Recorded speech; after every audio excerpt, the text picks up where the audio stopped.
벌금을 낼 돈이 없어서 교도소에서 노역을 하고 있는 사람이 우리나라에 한 해 4만 명이 된다고 합니다.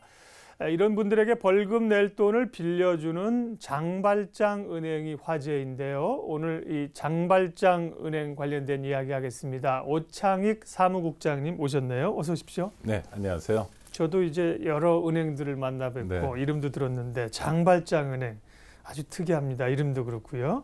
어떤 것인지 좀 더 자세히 소개해 주시겠습니까? 물론 진짜 은행은 아니고요. 네. 은행이란 뭐 여신, 수신 업무를 하는데 돈을 빌려주긴 합니다. 네. 그 대신 돈을 맡아두지는 않고요. 특별한 사람들에게만 돈을 빌려주는데 방금 말씀하신 것처럼 벌금을 내지 못하면 교도소에 네. 갑니다. 1년에 4만 명이 넘는데 이게 왜 답답하고 안타까운 일이냐 하면 뭐 죄질이 나빠서 또는 뭐 위험해서 교도소에 가는 건 우리가 뭐 상식적으로 받아들일 수 있는데 네. 다른 이유가 아니라 오로지 돈이 없어서 교도소에 가는 거거든요. 돈이 없으면 뭐 일상적으로 사는 것도 참 힘듭니다만 다른 이유 아니라 돈이 없어서 교도소에 가면 참 서글픕니다. 모멸감도 느끼게 되는 거고요. 우리나라의 벌금 제도가 여러 가지 문제점이 있는데 그 중에 하나가 벌금을 선고받으면 한 달 내에 현찰로 다 완납해야 됩니다. 예. 나눠내는 것도 안 되고 금액에 상관없이. 네, 형편이 어려우니까 나중에 내자고 사정을 할 수도 없는 거고요. 그러니까 한 달 내에 목돈을 만들지 못하면 교도소에 가야 합니다. 이런 사람들이 너무 많다는 거고요. 이분들을 돕기 위해서 은행을 만들었습니다.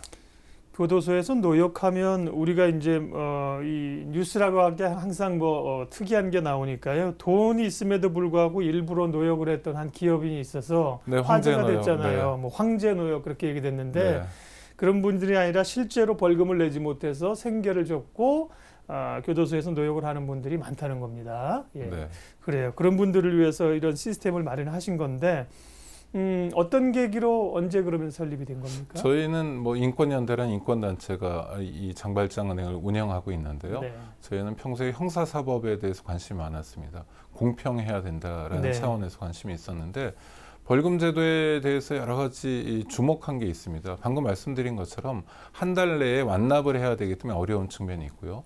또 하나는 벌금은 이를테면 벌금형보다 무거운 게 징역형 아닙니까? 그렇죠. 더 무거운, 더 큰 잘못을 한 징역형에도 집행유예라는 제도가 있습니다. 그래서 뭐 징역 3년까지는 집행유예를 해주게 돼 있죠. 네. 그런데 더 가벼운 처벌인 벌금형에는 집행유예가 없습니다. 그러니까 판사가 보기에 형편이 딱하거나 굳이 죄값을 치르지 않도록 하더라도 좀 뭐랄까 주의를 환기시키는 정도에서 집행유예 제도를 도입하는 게 좋겠다 이런 생각도 또 했고요. 또 하나 심각하게 생각하는 게 지금 우리 국민연금이나 건강보험은 재산이나 소득에 따라 다른 액수를 내지 않습니까? 네. 그게 공평하죠. 예. 근데 벌금은 재산이나 소득하고 상관없이 똑같은 액수를 매깁니다. 그러니까 이를테면 벌금 300만 원형이라고 했을 때 돈이 아주 많은 사람들에게는 이게 아무런 처벌이 아닙니다. 그러니까 선처일 뿐이죠. 그렇지만 300만 원을 한 달 내에 마련하지 못하는 서민들에게는 굉장히 무거운 교도소에 가야 되는 중형이 되는 겁니다. 이런 것들을 좀 잡아보자. 또 하나 교도소에 가서 노역을 시킨다고 하는데 실제로 실무에서 보면요. 교도소에서 노역을 하는 경우가 거의 없습니다. 그래요? 그냥 앉아 있습니다. 멍하니. 네. 그게 더 힘든 일이라고들 하더라고요. 그러면 교도소에 보내지 말고 사회 안에서도 노역과 비슷하게 할 수 있는 일들이 많지 않겠냐. 이를테면 사회봉사처럼 이렇게 몇 가지 이 개선 방향을 정해놓고 저희가 캠페인을 진행했습니다. 43199라고 저희끼리 이름을 붙였는데요. 43199라는 숫자는 2009년 한 해 동안 교도소에 간 사람들입니다. 돈이 없어서. 그분들을 기억하자는 의미로 캠페인을 진행했는데 사실 잘 안 됐습니다. 이 캠페인의 성과라는 게 법이 바뀌거나 또는 검찰의 태도가 바뀌는 것으로 이어져야 되는데 별로 정부나 국회에서 관심을 안 가져주셔서요. 저희가 좀 뭐랄까요, 궁여지책이랄까? 당장 고통을 외면할 수는 없어서 돈은 없는데 저희가 돈을 빌려드리기로 한 겁니다. 그래서 장발장은행은 담보도 받지 않고요. 신용조회도 하지 않고 무이자로 빌려드리고 있습니다. 예, 장발장은행이라는 은행이라는 이름을 가진 시민운동이신 거죠. 네. 아주 특이한 그 이름이어서 얘기를 들어보니 우리가 보통 시민들이 너무 모르고 있었던 이 법 집행에 사각지대가 있었네요. 네네. 말씀을 들어보니까요. 한 달 내 완납을 하고 실형을 선고받아도 말씀하신 것처럼 실형인데 저분들은 왜 집행유예로 집행을 유예해서 결국 형을 안 살게 하는가 그렇게 의문을 가질 때도 일반 시민이 많거든요. 네네. 그럼에도 불구하고 벌금을 못 낸다고 해서 유예하는 제도도 없고 분납 제도도 없고 이런 문제점들이 많이 있다는 말씀이세요. 그러면은 그 벌금 액수에 따라서 노역을 살게 되는 겁니까? 뭐 대략적으로 뭐 그게 뭐 금액에 따라 뭐 법에는 이제 네. 그것을 어려운 말로 환형 유치, 네. 바꾸다, 형을 바꿔서 유치, 교도소에 넣는다 이런 표현을 쓰고 있는데요.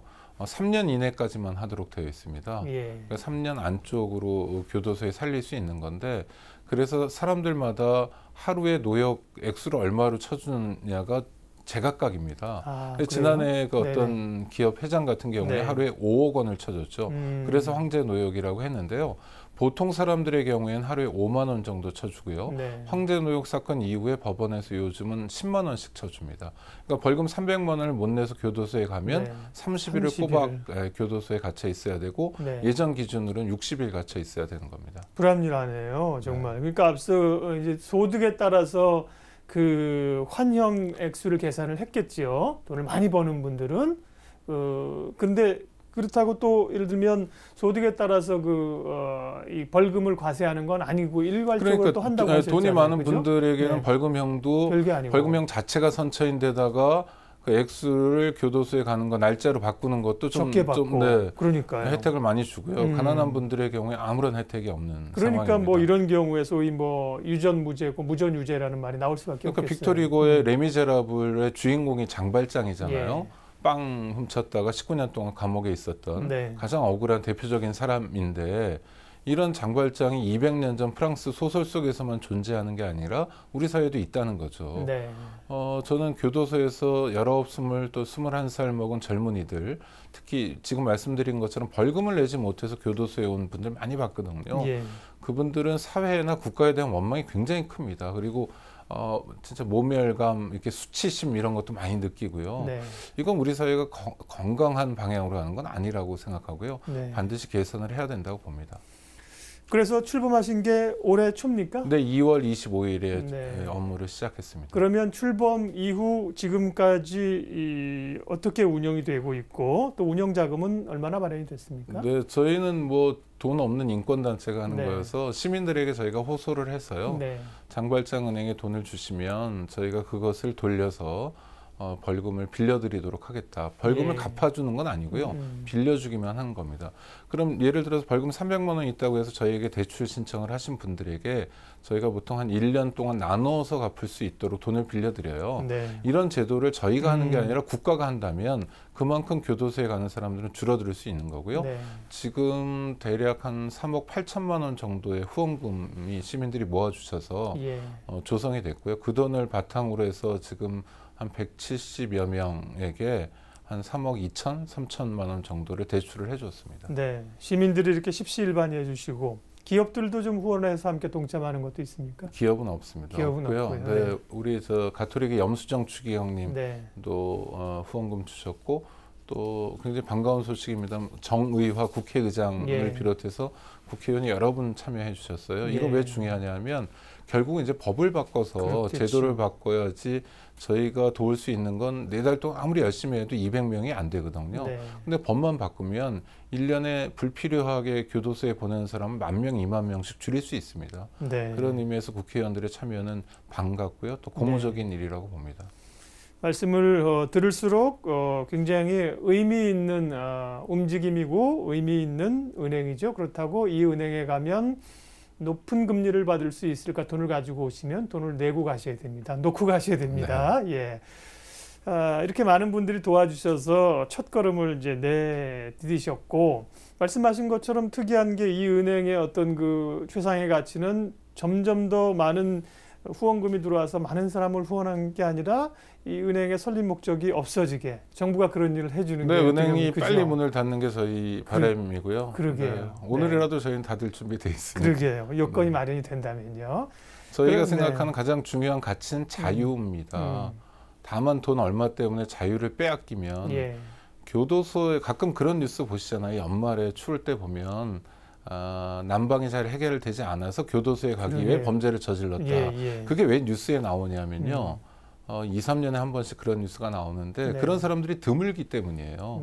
서울역 앞에서 노숙하는 게 교도소 가는 것보다 훨씬 낫다는 게 여러 사람들의 일반적인 반응입니다. 교도소에 가는 거 힘들거든요. 거듭 말씀드리지만 다른 이유가 아니라 정말 흉악한 범죄를 저지르면 교도소에 가둬야죠. 우리 사회를 지키기 위해서라도.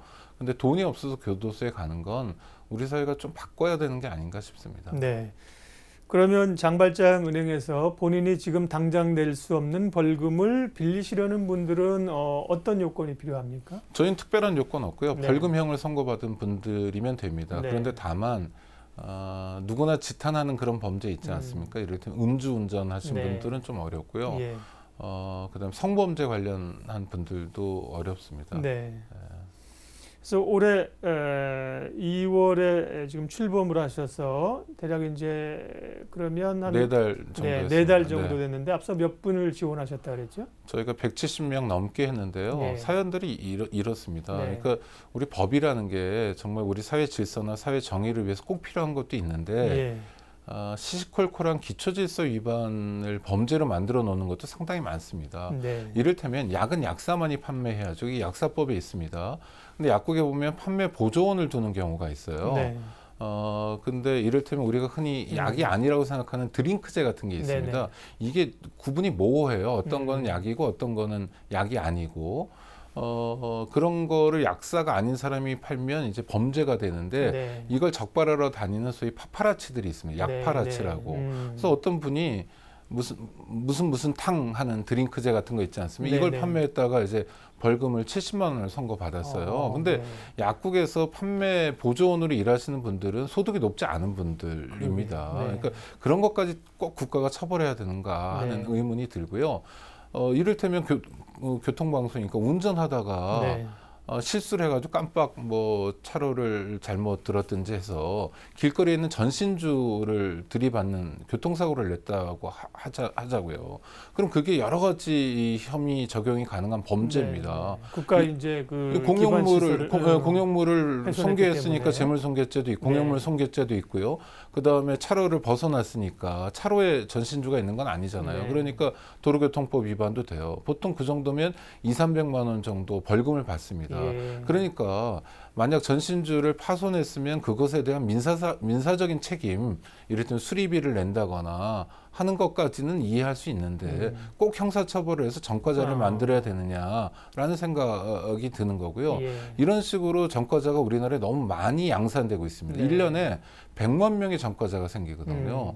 그러면 100만 명의 전과자가 생길 만큼 100만 명의 범죄자가 있다는 거 아닙니까? 우리 사회가 위험한 사회냐? 그렇지 않습니다. 우리 사회는 전 세계에서 일본 다음으로 치안이 가장 안정적인 나라 아닙니까? 그래도 밤길을 걸어 다닐 수 있는 나라인데 이게 공무원들의 행정 편의 때문에 기초질서 위반 행위가 범죄로 되어 있는 게 굉장히 많다. 이런 것도 우리 사회가 한번 성찰해 봤으면 좋겠습니다. 네, 생각해 봐야 될 점들이 참 대단히 많습니다.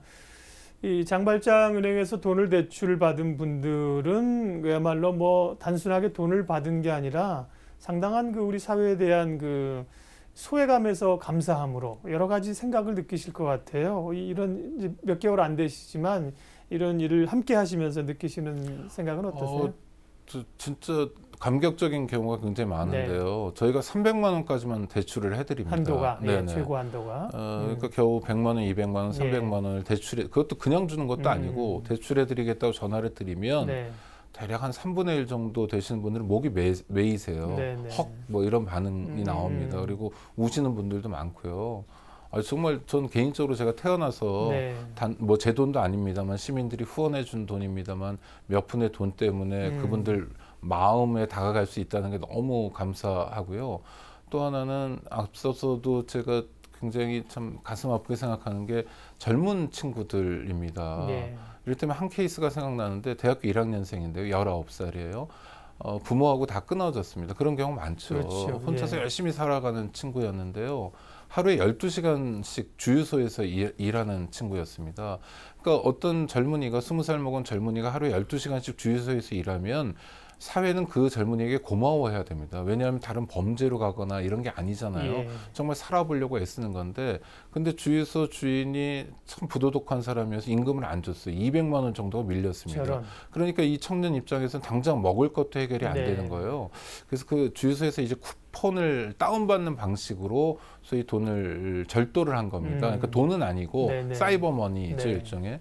4차례에 걸쳐서 16,000만 원을 절도를 했어요. 1,600만 원이요? 아니 죄송합니다. 16,000원. 16,000원. 네, 4차례에 걸쳐서 16,000, 정확히 16,900원인데 뭐 했냐고 물어보니까 이제 편의점에서 컵 밥 같은 걸 사 먹었다는 네. 거예요. 진짜 밥 먹을 수 없어서. 아니 그러니까 임금을 200만 원이나 안 주고 있는 주유소 주인의 그 부도덕함, 그렇죠? 그런 상황 속에서 우리 사회가 19살, 20살 먹은 젊은이에게 너무 가혹하다는 거예요.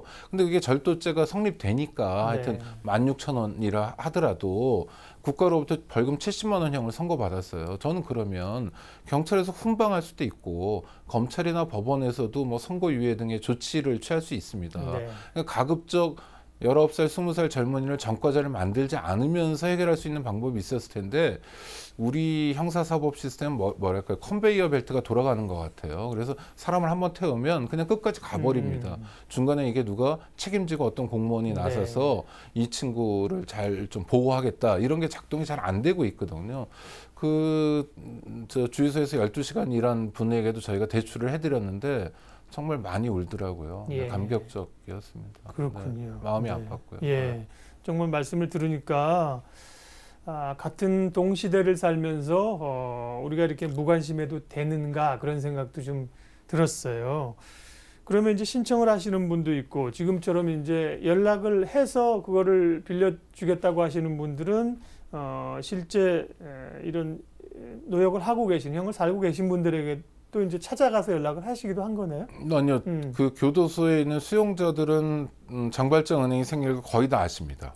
소문이 빨리 가고 또 언론 보도에 민감하기 때문에요. 그래서 교도소에 있는 수용자들 중에서 대출을 해달라고 연락이 오는 경우도 굉장히 많고요. 그거보다 훨씬 더 많은 숫자는 교도소에 갈 위기에 놓인 분들이 연락을 많이 하십니다. 그렇군요. 네. 지금 이게 뭐 이제 명칭은 은행입니다만 말씀하신 것처럼 정식적인 은행 허가를 받은 것도 아니고 장소나 무슨 뭐 기금이 있는 것도 아니고 시민 단체에서 이렇게 운영을 하고 계신 건데 지금 그러면 운영하시는 운영진들은 어떻게 되세요?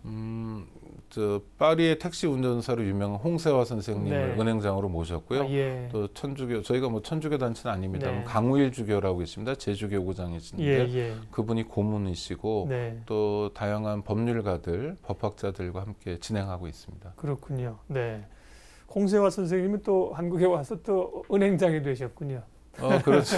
네, 팔자에 없는 은행장인데 이게 뭐 돈 버는 은행장도 아니고요. 저희가 무슨 뭐 거마비라도 드릴 수 있는 그런 은행장은 아닌 정말 사회 봉사하시는 일이고요.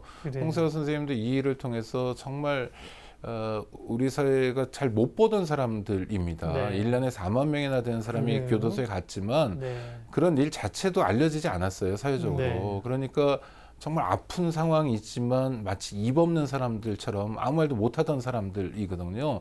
이런 사람들을 드디어 만나기 시작한 겁니다. 저희도 좀 성찰하는데 저희도 이분들에게 관심은 있다고 했지만 구체적인 관심을 표현하지 못했고 정책적인 측면에서만 접근했었는데 구체적으로 이분들 만나게 됐고요. 또 이분들과의 만남을 통해서 우리 사회가 어떻게 가야 될지도 좀 가늠하게 됐습니다. 결국 이제 사회적 가치를 갖고 하시는 일의 목표인 국회에서의 관련 법안들이 좀 마련되는 걸 텐데 소위 장발장법이라고 하는 게 국회에서 지금 발의가 됐다고요? 네, 발의됐고요. 저희가 지난 6월 4일에 염수정 추기경님 모시고 국회에 가서 일종의 결의대회를 했습니다. 그 자리에 국회의장도 오시고 여야 의원들이 많이 오셨어요. 50여 분 오셔서 하여튼 1년에 4만 명씩 돈이 없어서 교도소 보내는 건 그만하자. 몇 가지 제도만 바꾸면 얼마든지 고칠 수 있는 문제다.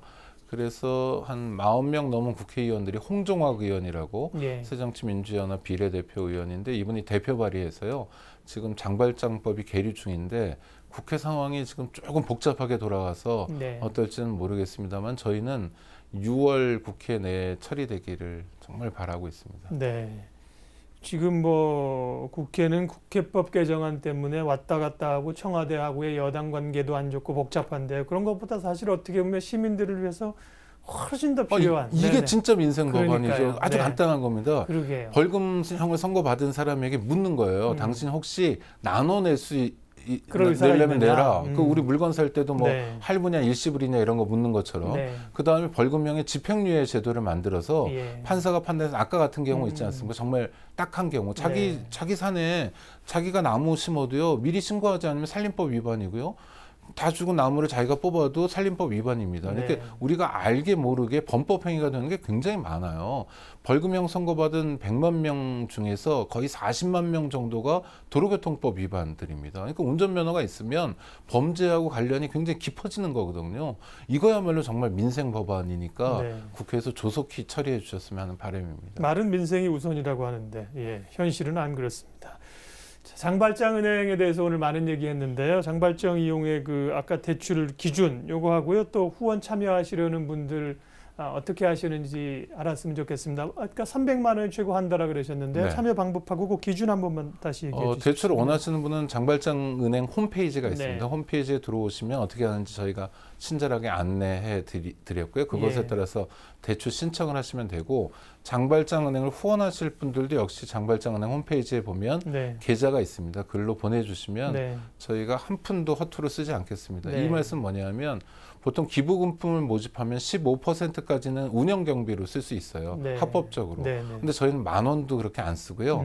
필요한 경비가 있을 거 아닙니까? 장발장은행도. 예, 예. 그것은 다 인권연대가 담당을 합니다. 네. 그래서 시민들이 모아주신 건 100% 장발장들에게만 혜택이 돌아가도록 하고 있습니다. 믿고 저에게 후원해 주시면 저희가 잘 쓰도록 하겠습니다. 네. 금액에 많고 적음이 아니라 좋은 뜻들이 모아지면 좋겠고요. 많이 모아질 걸로 기대가 됩니다. 예. 그 의미 있는 사회적 가치를 실현하려고 노력들 하고 계신데 앞으로의 계획 짧게 좀 들을까요? 장발장은행을 하루빨리 폐업하는 게 저희 계획입니다. 네. 간단하게 얘기를 하셨습니다. 그러게요. 또 만약에 법이 통과가 돼서 장발장은행은 문을 닫더라도 우리 사회에 장발장은행과 같은 역할들은 또 있지 않겠습니까? 네, 저는 가려진 것들이. 장발장은행이 새로 시작한 것 중에 중요한 네. 하나가 이자 없는 은행이라는 거거든요. 예, 예. 그것도 한번 우리가 네. 고민해 볼 게 아닌가. 무슬림들도 이자 없는 은행을 갖고 네. 있다고 하는데요. 그러니까 은행이 좀 더 공익적인 활동도 할 수 있지 않을까. 뭐 이런 고민도 해보지만 저희 뭐 비즈니스는 아닌 것 같아서요. 그냥 네. 시민의 한 사람으로 바람을 해봅니다. 네, 오늘 아주 저희가 잘 소위 사는 문제, 먹고 사는 문제, 바쁜 문제로 우리가 간과하고 있었던 잘 알지 못했던 부분들을 얘기를 해주셔서 큰 도움이 됐습니다. 오창익 장발장은행 사무국장님 함께했습니다. 고맙습니다. 네, 고맙습니다.